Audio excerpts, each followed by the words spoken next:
ప్రస్తుతం మనం ఖమ్మం జిల్లా సింగరేణి మండలం టేకులగూడెంలో ఉన్నాం. అయితే ఇక్కడ ఇల్లందు ఎమ్మెల్యేగా 5 సార్లు గెలిచిన ఉన్నటువంటి వ్యక్తి ఉన్నారు. ఆయనే గుమ్మడి నరసయ్య గారు అలియాస్ నరసన్న. అయితే 5 సార్లు అంటే దాదాపు 25 ఏళ్ల పాటు ఆయన ఎమ్మెల్యేగా పనిచేశారు. నమస్తే అండి. నమస్తే అమ్మా. ఎలా ఉన్నారు నరసయ్య గారు? బాగున్నానమ్మా. నేను చాలా మంది పొలిటీషియన్స్ చూశానండి. 5 సార్లు అంటే 25 ఏళ్ల పాటు ఎమ్మెల్యేగా ఉన్నారు మీరు. అసలు ఇంత సింపుల్గా చాలా ఎంత నీతిగా నిజాయితీగా ఎంత ట్రాన్స్పరెంట్గా ఉంటే మీరు ఇలా ఉండగలిగారనేది నేను ఇప్పుడు ప్రత్యక్షంగా అంతకుముందు విన్నాను, ఇప్పుడు చూశాను. ఎలా సార్ అసలు ఎలా సాధ్యమైంది మీకు అంత నిజాయితీగా? చెప్తే అర్థమయ్యేది కాదు, కావాలంటే వచ్చేది కాదు. బాగా వెనకబడినటువంటి వర్గం నుంచి పుట్టిన వాడిని, పెరిగిన వాడిని. అదే సమయంలో నాకు ఆ వర్గ స్వభావం కలిగినటువంటి పార్టీ నాకు తోడ్పడింది. ఓకే. దాంట్లో పనిచేస్తున్నటువంటి క్రమంలో మేమేంటి మేము ఎట్లుండాలి అనేటువంటిది అర్థం చేసుకోగలిగాము. ఆ పద్ధతుల్లో ఉండదలుచుకున్నాం. ఇలా పొలిటికల్ పార్టీలు అనేటువంటిది కాకుండా మన దగ్గర పొలిటికల్ లేదు, జనరల్గా మొత్తం వ్యవస్థనే అవకాశవాదంలో కొట్టుమిట్టాడుతున్నటువంటి పరిస్థితి. ఈ పరిస్థితికి సంబంధించినటువంటి విషయానికి వచ్చినప్పుడు మేము దాన్ని పూర్తిగా భిన్నిస్తున్నటువంటి వాళ్ళం. మోసం చేయటం, పెత్తనం చేయటం, దోసుకోవటం అనేటువంటి దానికి వ్యతిరేకమైనటువంటి వాళ్ళం. మేము మా పార్టీగా తోడ్పాటే కాకుండా నిజంగానే అటువంటి దానికి గురయ్యి వెనకబడినటువంటి వాళ్ళం. కోయా కమ్యూనిటీ అంతా కూడా ఆ పద్ధతుల్లో అనగారిపోతుంది. అందరినీ గౌరవించటంలో కానీ, నమ్మకంగా ఉండటంలో కానీ, వీటన్నిటిలో చాలా ఇదిగా ఉంటాం మేము. అటువంటి మేము నష్టానికి గురి కావటానికి ఇతరులందరూ కూడా బ్రహ్మాండంగా ఇది కావటానికి కారణం ఏంటి అనే దానికి వస్తే మోసం చేస్తున్నారు, మోసపోతున్నాం అనేటువంటి దానికి మేము గురయ్యాము. నిజంగా ఆ పద్ధతుల్లో దాన్ని వ్యతిరేకించటమే కాకుండా దానికి భిన్నమైనటువంటి పద్ధతులు ఉండాలనుకున్నాం. మేము తప్పుడు పద్ధతుల్ని వ్యతిరేకించే వాళ్ళం, తప్పుడు పద్ధతుల్లో ఉన్నటువంటి వాళ్ళకి వ్యతిరేకంగా పనిచేసే వాళ్ళం. మళ్ళా ఈ సమాజాన్ని చూసి అట్లా ఉండాలి నేను అనుకోవటం, అది మళ్ళా నాకు వ్యతిరేకమైనటువంటి. అంటే ఒకసారి అధికారం మీ చేతిలోకి వచ్చాక కూడా మీరు అలాగే ఉండగలిగారు. అదే అట్లుండాలి అనుకోవటం నాకు వ్యతిరేకమైనటువంటి స్వభావం. అందుకనే అట్లుండకూడదు.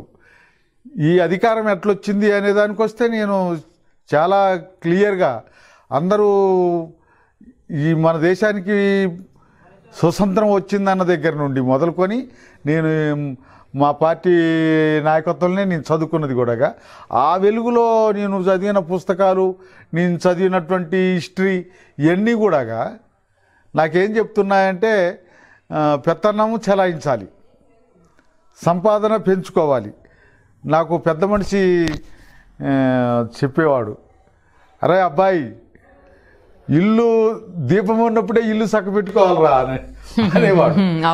అంటే పదవులు ఉన్నప్పుడే సంపాదించుకోవాలా. నేను నవ్వి ఊరుకునేవాడిని. ఆయన మాకు పెదనాయన అవుతాడు, పూనెం రామచంద్రయ్య గారు. అప్పుడు ఆయన జడ్పీ చైర్మన్గా ఉన్నాడు, ఖమ్మం జిల్లా జడ్పీ చైర్మన్గా ఉన్నాడు. ఆయన నాకు ఏమన్నా ఆయన అనుభవాలు ఏమన్నా మంచిగుంటే, ఆయనకు సంబంధించి ఏమన్నా ఉంటే ఆ మంచి మాటలు చెప్తాడేమో అనుకుంటే నన్ను సగపెట్టుకోరా అనే పద్ధతుల్లో నాకు సలహా ఇచ్చాడనమాట. నేను చూసింది ఏంటంటే ఆయనకు సంబంధించినటువంటి విషయంలో కానీ, మా కమ్యూనిటీ కోయ కమ్యూనిటీకి సంబంధించిన విషయంలో కానీ బాగా వెనకబడి ఉన్నాం. పంటలు పండించే విషయంలో కానీ, భూములు కబ్జాలు చేసే విషయంలో కానీ, వాళ్ళ దగ్గర ఉన్న భూముల్ని వేరే వాళ్ళకి దారాదత్తం చేస్తున్నారు తప్ప, యాడన్నా భూమి ఉందంటే దాన్ని కబ్జా చేయడానికి చేతకాడినటువంటి పరిస్థితి. ఆ పద్ధతిలో మేము అవన్నీ చూసి మా పార్టీ సిద్ధాంత వెలుగులో మేము అనుకున్నది, ఇక్కడ మోసం జరుగుతుంది, మోసం చేస్తున్నారు, అందుకనే ఆ మోసాన్ని బట్టబయలు చేయాలి. ఓకే, మోసపోతున్న వాళ్ళకి సపోర్ట్గా ఉండాలి, మోసం చేస్తున్న వాళ్ళకి వ్యతిరేకంగా వ్యవహరించాలి అని మేము అనుకున్నాం. అందుకనే దేశానికి స్వతంత్రం వచ్చిన దగ్గర నుంచి ఎన్నికలు జరుగుతున్నాయి. ఎన్నికల్లో ఎంతసేపటికి పెత్తనం చెలాయించే స్వభావంతో వ్యవహరిస్తూ వస్తున్నారు తప్ప మన పాలకులు. ప్రజలేమో ఓట్లు ఇస్తారు, వాళ్ళు పరిపాలన చేస్తారు. ఆ పరిపాలన ఈ ఓట్లు ఇచ్చినటువంటి, అధికారం ఇచ్చినటువంటి ప్రజలకు కాకుండా వాళ్ళ ప్రయోజనాల కోసం చూసుకుంటున్నారు. మరి నేను దాన్నంతా చూసినటువంటి నేను కూడా నా ప్రయోజనం కోసం చూస్తే ఇక నేను మళ్ళా మిగతా వాళ్ళతో సమానమే కదా. అందుకనే అటువంటిది కాకుండా నేను అందరు కూడా నేను మొదటి నుంచి ఆ ఎన్నికల వెలుగులో ఉన్నటువంటి సమాచారాన్ని పరిశీలన చేస్తే ఇవాళనేమో ఓటర్స్ దగ్గరికి పోతున్నాయి డబ్బులు. ఇంతకుముందు నాకు ఇప్పుడు అదే ఒక చిన్న డౌట్ అండి, ఏంటంటే అసలు ఎన్నికల్లో నిలబడాలన్నా గెలవాలన్నా కోట్లాది రూపాయలు ఖర్చు పెట్టాలి అనేది నగ్న సత్యం, చూస్తూనే ఉన్నాము ఇప్పుడు. అలాంటిది మీరు 5 సార్లు అసలు ఒక్క రూపాయి కూడా ఎన్నికల్లో ఖర్చు పెట్టకుండా గెలవగలిగారంటే అసలు అది ఎలా సాధ్యం? ఇప్పుడు చెప్పేది, ఇంతకుముందు ఊళ్ళో ఎవరైనా పెద్ద మనుషులు ఉంటే ఆ ఓట్ల నాయకులు వచ్చి ఆ పెద్ద మనిషిని పట్టుకొని ఆ ఊరికి ఇంతో అంత కొద్ది వేలు వందలతోటి ఇది చేసేవాళ్ళు. ఆ పెద్ద మనిషి చెప్తే ఈ ఊరంతా ఓట్లేసేది. ఆ పద్ధతితో జరిగేది. కానీ ఇప్పుడు ఆ పద్ధతి పోయింది. ఇప్పుడు ఇంకెవరు లేరు.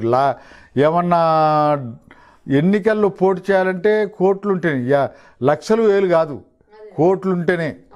ఇలా ఆ కోట్ల రూపాయలని ఓటర్స్ దగ్గరికి తీసుకుపోతున్నారు.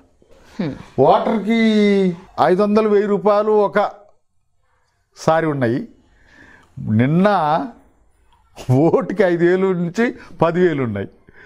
ఇంకా అటువంటిది తీరి వచ్చిన తర్వాత ఓటర్స్ చాలా బుద్ధిమంతులు అనుకోవాలి. ఎందుకంటే తీసుకోవటం తప్పే అంటే వాడు ఇవ్వటం కూడా తప్పే కదా.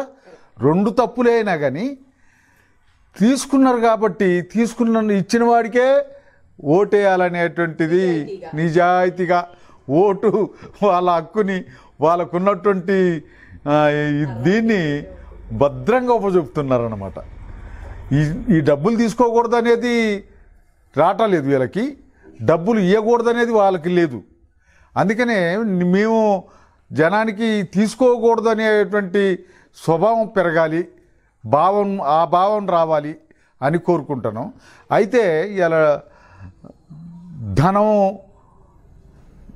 డబ్బు అనేటువంటిది ఎవరైతే ఉన్నారో వాళ్ళు రంగంలోకి రావటం అనేటువంటిదే కాకుండా నార్మల్ ప్రజలందరూ కూడా ఆర్థికమైనటువంటి పరిస్థితులలో కొట్టుమిట్టాడుతున్నటువంటిది. అందుకనే అది తప్పైనా కానీ తప్పుడు పత్తులు సంపాదించిన సంపాదనే కదా, తీసుకుంటే తప్పేంటి అని తీసుకుంటున్నారు. ఇక తీసుకున్నారు కాబట్టి ఇచ్చినోడికి ఇవ్వకుండా మళ్ళా ఇంకోటికి ఎట్లేస్తాము అనేటువంటి నీతిని కూడా ప్రదర్శిస్తున్నారు. మీ అప్పుడు అంతలాగా ఉండేది కాదు. మాకు సంబంధించి మేము చేసినటువంటి పనులు ఇక్కడ దొరతనాన్ని పెత్తనానికి వ్యతిరేకంగా పనిచేస్తూ ప్రజల్ని ఆ విధమైనటువంటి పత్తుల్లో నిలబెట్టగలిగాం.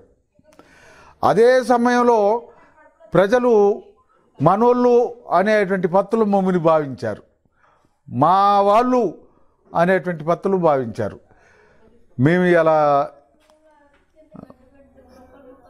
ఇక్కడ దొరతనాన్ని అణిసివేయటమే కాకుండా వాళ్ళకు భూమి లేదు, ఇవాళ పెరిగినటువంటి ఈ ప్రజల పెరుగుదల పెరిగింది బాగా, అట్లనే వెనకబాటుతనం బాగా ఉంది. దానికి మేము చాలా ధైర్యం ఇచ్చి వాళ్ళకి అండగా ఉండి సస్తుగు బతుకుతూ కూడా వాళ్ళ కోసం పనిచేసిన పనులు కనపడుతున్నాయి. ఈ ప్రాంతంలో ఉన్నటువంటి ప్రజలకి ఎక్కడన్నా ఎవడన్నా ఉంటే వాళ్ళకు 100,000 ఎకరాలు వాళ్ళకే ఉన్నాయి తప్ప, ఇక్కడ ఉన్నటువంటి ప్రజలందరూ వాళ్ళ చేయాలో పనిచేయటానికి, వాళ్ళ ఇంటి చుట్టూ సాకిరి చేయటానికి పోయి పొట్టబోసుకోవటం కోసం ఉంటారు తప్ప వాళ్ళ దగ్గర భూమి లేదు.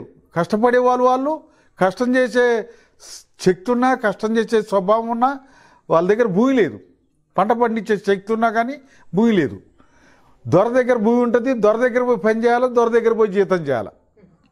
ఈ పద్ధతిలో ఇక్కడ ఎవరైనా ఉన్నారు అంటే ఇప్పుడు మా ప్రాంతం అంతా కూడా వాళ్ళకి ఎట్లా పట్టా అయిందో అర్థం కావట్లే. పరస రంగారావు, పరస వెంకటేశ్వరరావు, పరస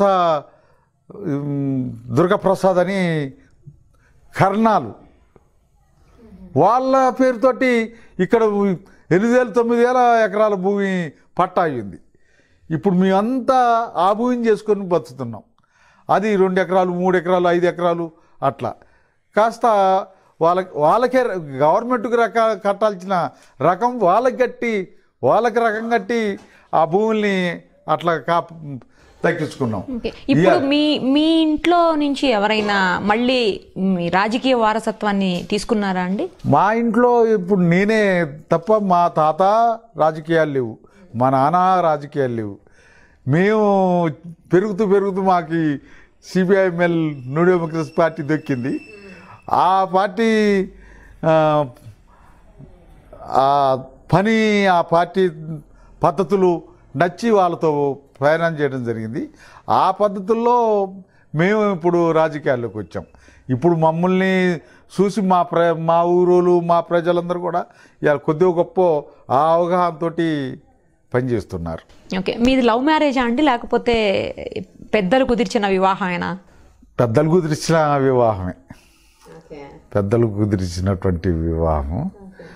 ఆ పద్ధతుల్లో మేము మా పెళ్ళికి నాడు మా పెళ్ళికైన ఖర్చు ఒక 3,000 రూపాయలు అంతే.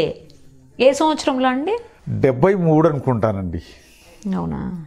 76లో మా పెద్ద అబ్బాయి పుట్టాడు, 79లో మా చిన్న అబ్బాయి పుట్టాడు, 83లో మా పెద్దమ్మాయి పుట్టింది, 85 ఏప్రిల్లో మా చిన్నమ్మాయి పుట్టింది. ఓకే ఓకే, ఈ డేట్లు గుర్తున్నాయి కానీ పెళ్లిది కరెక్ట్ గా గుర్తులేదు లేవు అనమాట. ఇప్పుడు వచ్చారంటే మీ పని చెప్తారు, ఉండండి మీ మేడము పెళ్లి డేట్ కూడా గుర్తులేదా అని అడుగుతారు. మధ్యలో మీకు ఏదో హెల్త్ బాగాలేదని విన్నామండి, ఏదైనా సర్జరీ లాంటిది అయ్యిందా మీకు? ఏంటి? ఆ డాక్టర్లు చూసి డాక్టర్లు కింద మీద అయ్యారు తప్ప నాకు ఆ హార్ట్కు సంబంధించిన ప్రాబ్లమే తెలవలే. ఆపరేషన్ చేయాల్సిందేనండి. ఒక్కటి ఏదన్నా డ్యామేజ్ అయితే, 1-2 ఏదన్నా డ్యామేజ్ అయితే స్టంట్ చేస్తాము. ఒకసారి 3 డ్యామేజ్ అయినాయి, అందుకోసం పోవాల్సిందే అన్నారు.